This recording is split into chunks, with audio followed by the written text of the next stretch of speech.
Dear listeners, there is a kind of tiredness in the air right now when it comes to the planet. Like people care deeply, but they are also overwhelmed. The problem feels too big, the headlines are too heavy, and the quiet voice creeps in that says that what difference could I possibly make?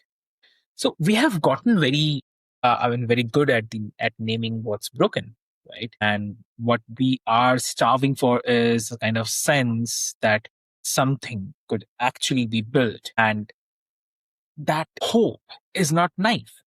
That healing the world is not a kind of fantasy, I would say, but it's a kind of system we could learn to run, right?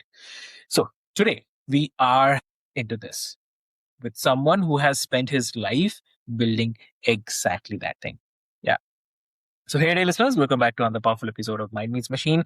I'm your host, Avik, and today's conversation is, I would say, bigger than what to say. It's bigger than usual. And I think we all need it. So, we are talking about regeneration, not just sustaining what we have, but actively healing it. And what it takes, obviously, in our systems, our business, and ourselves to move from despair towards the genuine hope. If the weight of the world has felt like too much lately, so then stay with us. And we have a very lovely guest with us who's a true pioneer. Please welcome our guest, David Gottfried. So, welcome to the show. Thank you, Avik. It's very great to be here. I like your topic of mind meets machine. Thank you. Thank you so much, David, for joining us today. And dear listeners, like before we get deep into the discussion today, I'd quickly love to introduce you to David. So David founded the US Green Building Council and the World Green Building Council, which is a movement now spanning 85 countries and over $1 trillion of economic kind of activity. So a Stanford trained engineer, 4 times author, the global keynote speaker, and his mission is something I'd say he calls hope. Yes, I mean HOPE, hope, like health on planet Earth. That's interesting, right? And his next book, which lays out the operating system for the regenerative Earth, right? So I'll not take much of time, dear listeners. There are a lot of things to discuss today. So let's get started and looking forward to this. So, David, like I definitely want to start with the word, right? That's the center of your work, which is, I believe, and I think that it's definitely sometimes widely misunderstood also, regeneration. Like most people hear it and assume that it's just a kind of fancy words for sustainability, right? For doing less harm. But you mean something which is quite different and far more hopeful, definitely. So, what do people most get wrong about it, about what regeneration is? So, if you can share. Sure, thank you. When we think about sustainability and its definition, it's to stop the harm, maybe at best get to net zero. And then stop that the water you collect is the same as the water you use, or to just stop your waste. But we've gone too far already here on Earth, and our ecosystems are hurting everywhere. And the water in the aquifers has been dried down. And we don't want to sustain a dried down aquifer. We want to refill it. We have climate change. We can't just get to a steady state because we've already done too much. It's like the bathtub and it's overflowed and it's all over, but it's still overflowing. And so you're just going to stop the overflow, but it's already wet everywhere. We got to go get the water from the bedrooms and leaking downstairs and replenish. We need to get into the positive in the energy generation, in the water, in the waste, and even in the health. And this is about not just doing less harm or being incremental. This is about moving into the positive and putting real points on the scoreboard of Earth. So, when we say this, like when that clicks for someone, that is it about healing and not just kind of, I'd say, slowing the damage. What shifts and like how they feed the whole challenge, or maybe how they see the challenge? It's much more than just healing. It's going even deeper than just put the Band-Aid on. It's trying to get to the root cause of the bleeding. The Band-Aids aren't enough. It's not working. We have lots of Band-Aids going on Earth, and I'm proud of them because they are maybe stopping the bleeding, but they're not getting to the root cause of why we're bleeding. And they're not getting to the cure, the deeper cure. And that's what we need. So we need to get to the underlying operating logic here as a civilization, not just put solar panels on an inefficient building. If that building or home has single pane windows and no insulation and lousy lights and poor mechanical systems, you're running hot, but you're generating clean power. But if you super insulated and did passive solar design and good windows, you wouldn't need all that extra solar cells, although those would be good, but you're wasteful and then trying to be clean. So the solar's fantastic and can get you into the positive, but tighten the body of ourselves. Look at the inputs and the intakes and get it clean. I mean, definitely. I mean, there is something that in what you just said is like, I definitely hold for a second. Like, what you said is the entire goal, like from do less harm to actively make things more alive. And that's not just a kind of technical distinction. I mean, it changes the emotional weight of it. So sustainability can feel like damage control, obviously. And when you are saying it actually sounds like it's like a hope, right? And I think definitely a lot of people needed that today. So if you just go a bit underneath, so at the same time, we tend to treat the planet's problem as a kind of collection of separate crises, like climate here, health there, economy somewhere else. But yeah, what you think in systems, like you have built in a whole operating system around this idea. So what is the deeper pattern that most people miss about how all of this actually connected? Yeah, and I love what we're doing, certainly in green building and our rating systems. And we have it in India. We have the India Green Building Council. We have the US one. That's going great. And we have healthy rating systems for buildings. But what about our bodies? What about our families? What about our neighborhoods, our communities, countries, and planet? So you need to look at it. It's actually a very simple hierarchy, but we're getting the equations wrong. I call it the impartial equation. The left side does not equal the right because we don't have all the variables in the equation. So the math is wrong. And there are two simple things in my new book, Regen 360, that are for orientation. And we have a chapter on orientation. What is your map and compass? What direction are you going? But as you orient, what are those values that orient you? If you're using you don't have a compass, you can orient, or even with the compass, off of mountains, and they help guide you. But if you think of a bullseye target, in the center is life. I call it V1, value ring 1 is life. It's the bullseye. And then here's the bullseye. The next ring, V2, is life sustaining. We want to live. What do you need to live? Fresh air, water, food, safety, soil to grow. A sun would be good. Great. Well, first is life and then life sustaining.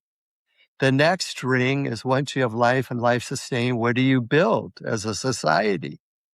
Well, you build a community, a tribe. you help each other, you create agriculture, systems, energy, utilities, maybe even civil society government, laws and codes to guide it. Go a few more rings out, value ring 5, David has a snowboard, his blue road bike, but you don't want the snowboard and how you made it to hurt life and life sustaining. It can't be snowboard at all costs, but it hurt people in the labor. It created landfill waste. It created CO2, high energy. So it needs to respect that hierarchy in what I call the full equation. The resultant of the equation, the thing you want to make, the snowboard, equals the product is the snowboard minus I minus you. I is inputs, you waste. And I want I's and W's to go to 0, so R equals P. But if high pollution, high waste, high social equity cost, high capital, high energy, those are inputs of waste. Those go high, it ruins the product. So that means you're saying like we have to always balance that, like I equals to W equals to 0. Yes. And you need to list them. What are all the I's in what you're doing? I'm raising a kid. What are the inputs? There's a lot of inputs into a kid. Food, money, water, love, energy, commuting them to school and soccer, clothing. What's waste in making a kid? The stuff that goes to the landfill. But also if you hurt your kid, that creates pain. Pain creates damage, PTSD. There's intellectual waste when we're not getting the most out of our workers. If you can make designs and products with 0 inputs and waste, we want you to do it. But the way we hire you, we don't even ask you about the I's and the W's. Or there are some I's and W's, not all. But the greatest is intellectual waste, because we have greatness in us for great invention, and we're not hired that way. We're not driven that way. We're not fueled that way. We're not rewarded that way. That's quite interesting. And so if I also may ask, like, when did you first start seeing this as a kind of one connected system rather than all those are separate? Well, I've worked in green building 35 years, and I'm very proud of our legacy. I love the rating systems we've created, whether it's LEED, came out of USGBC, and India even licensed it, Canada, many countries. But other countries have beautiful tools like Green Star in Australia, BREEAM in England, Green Mark in Singapore, 3-star in China. We're all trying. We're doing a great job, but yet the slope of climate change is staying very steep. Almost no countries are meeting their Paris commitments, and yet we're dropping bombs on heads, including my country, which I don't feel great about. We're killing each other. We're killing ourselves.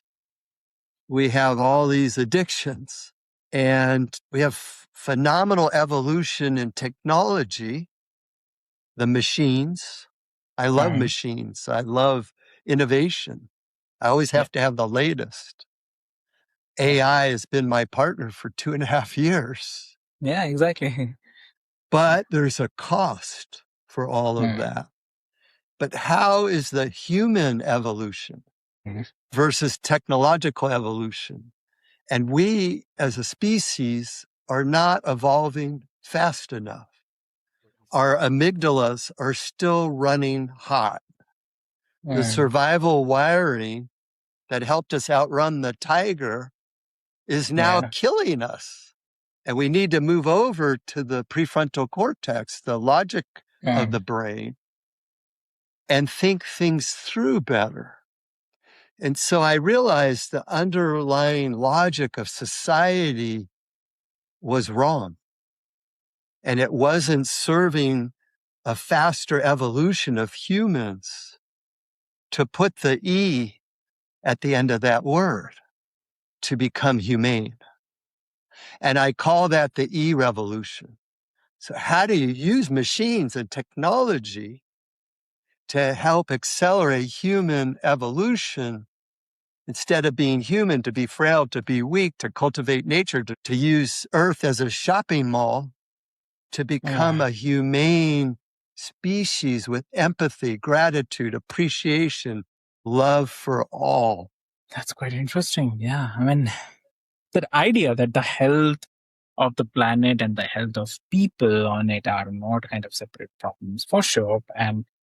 But the same one is very important, because I think that's the piece most conversations skip, because we have been trained to slice the wall into kind of specialities, right? And seeing the whole thing as connected together in a way, the beginning of actually being able to heal it, right? So, and like I genuinely curious about the everyday part. I mean, in our day-to-day life, like human version of this, because my meets machine listeners are people who are living the ordinary day-to-day lives. So for someone who cares about, like, feels small against problems this enormous, where, I mean, what do you think? I mean, where does this actually show up in their daily life? Like, where might they be quietly understanding their own part in that system? Yeah, and I want to say this isn't just Yeah. ideas and emotion. This is the future of wealth. Okay. This is wealth based on true value, is life.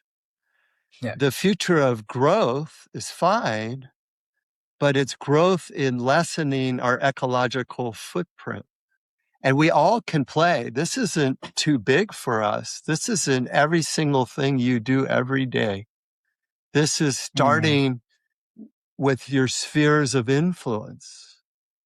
And your Correct. first sphere is self, your body and your mind. How do you fuel your body? How do you move your body? And how do you feed and use your mind so it can regenerate, lessen I's and W's, value life first and life sustaining? You can eat better Right. things. You can drink better things. You can stretch, meditate, breathe, sleep. You can work on good things in your work, the products and services, even the raising of your Yeah. family.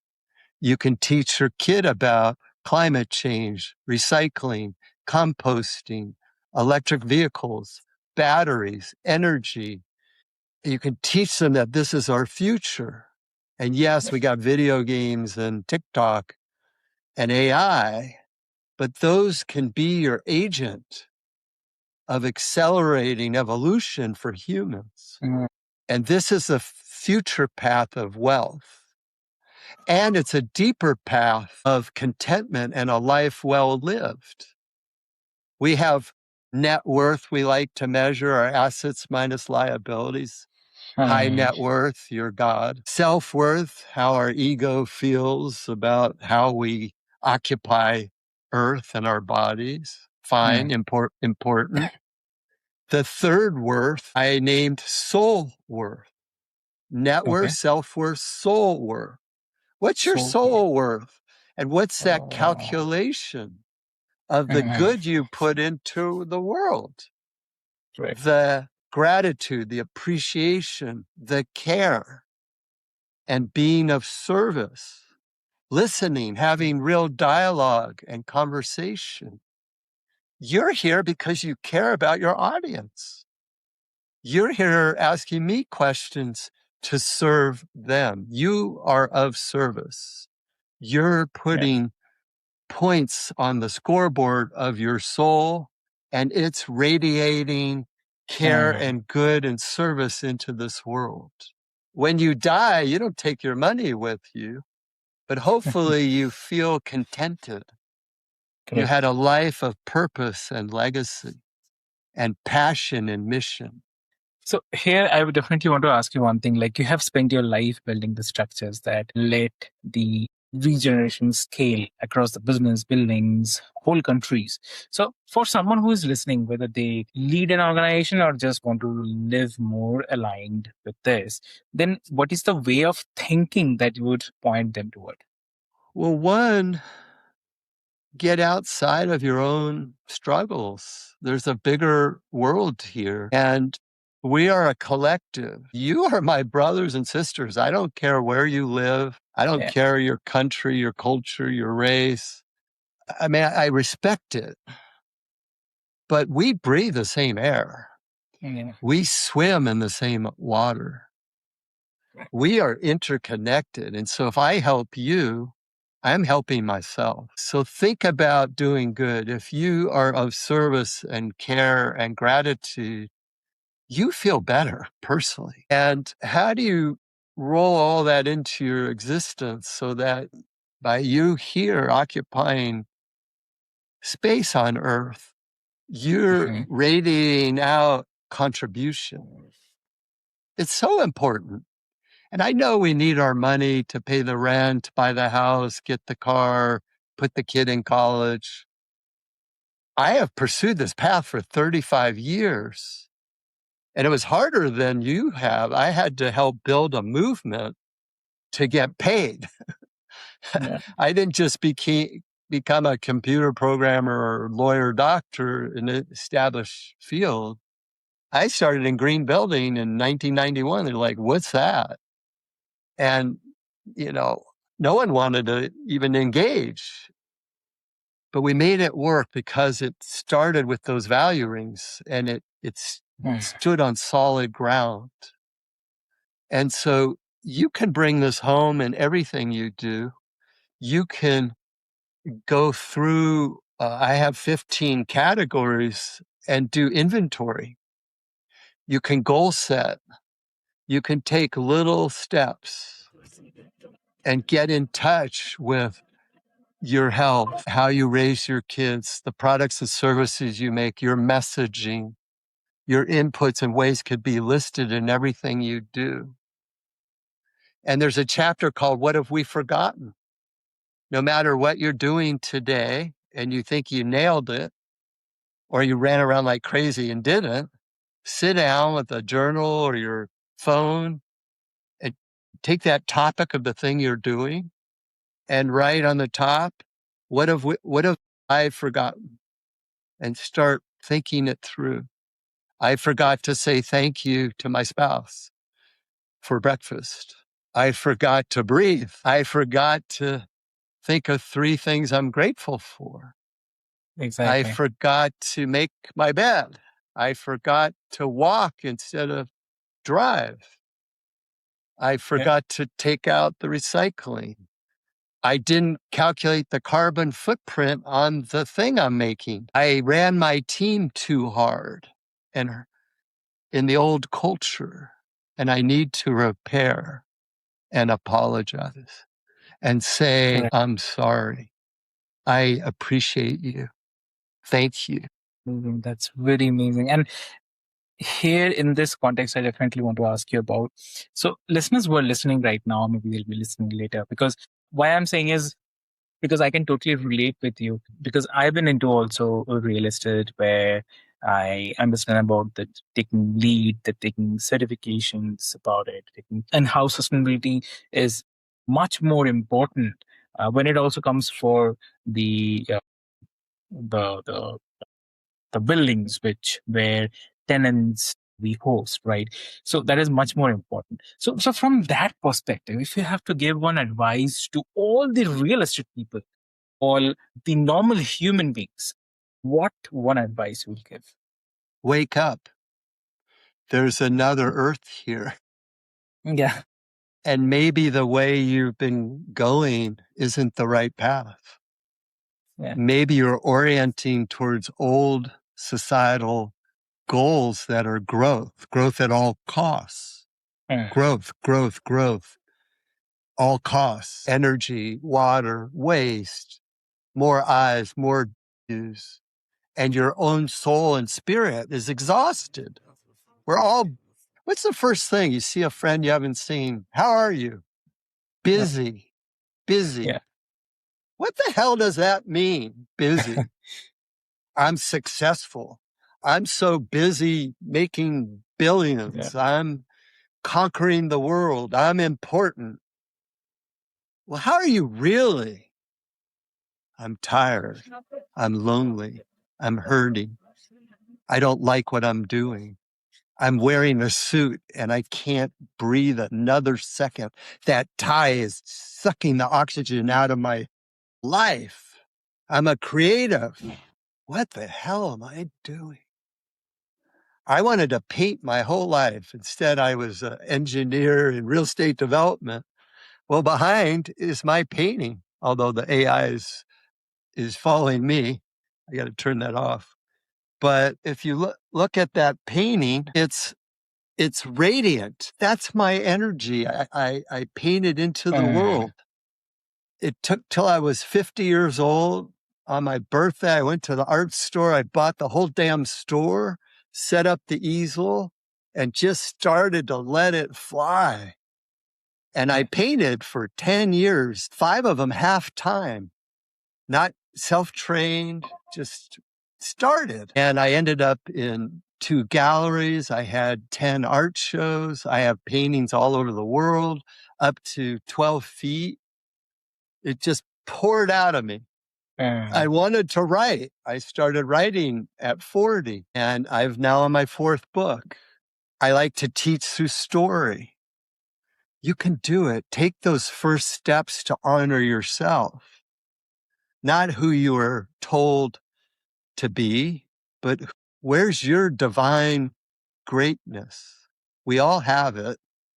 And if you can find that, you can put that harmony, that music, that light into this world and contribute and increase your soul worth.